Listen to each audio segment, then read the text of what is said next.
मेढक और बैल की कहानी बहुत पुरानी बात है।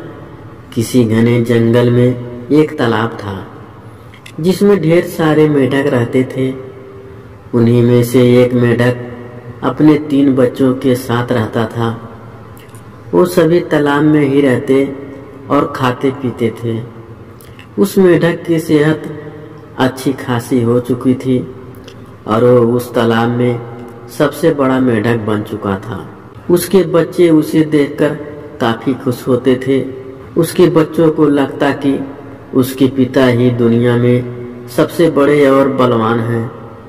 मेढक भी अपने बच्चों को अपने बारे में झूठी कहानियां सुनाता और उसके सामने शक्तिशाली होने का दिखावा करता था।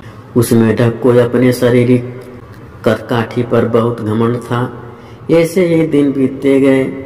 एक दिन मेढक के बच्चे खेलते खेलते तालाब से बाहर चले गए। वो पास के एक गांव पहुंचे।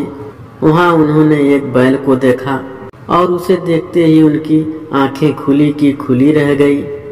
उन्होंने कभी इतना बड़ा जानवर नहीं देखा था। वो बैल को देखकर डर गए और बहुत ज्यादा हैरान हो गए।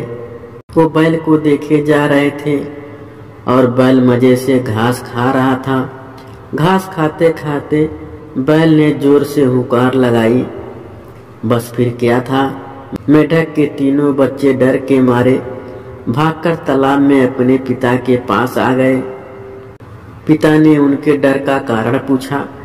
उन तीनों ने पिता को बताया कि उन्होंने उनसे भी विशाल और ताकतवर जीव को देखा और उन्हें लगता है वो दुनिया का सबसे बड़ा और शक्तिशाली जीव है। यह सुनते ही मेढक के अहंकार को ठेस पहुंची। उसने एक लंबी सांस भरकर खुद को फुला लिया और कहा, क्या वो मुझसे भी बड़ा जीव था? उसके बच्चे ने कहा, हाँ वो तो आपसे भी बड़ा जीव था। मेढक को गुस्सा आ गया।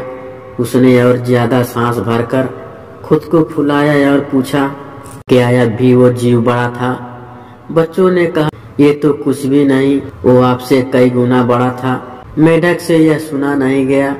वह सांस फुला फुला कर खुद को गुब्बारे की तरह फूलता चला गया। फिर एक वक्त आया जब उसका शरीर पूरी तरह फूल गया और वो फट गया और अहंकार के चक्कर में अपनी जान से हाथ धो बैठा। कहानी से सीख, कभी भी किसी बात का घमंड नहीं करना चाहिए। घमंड करने से खुद का ही नुकसान होता है।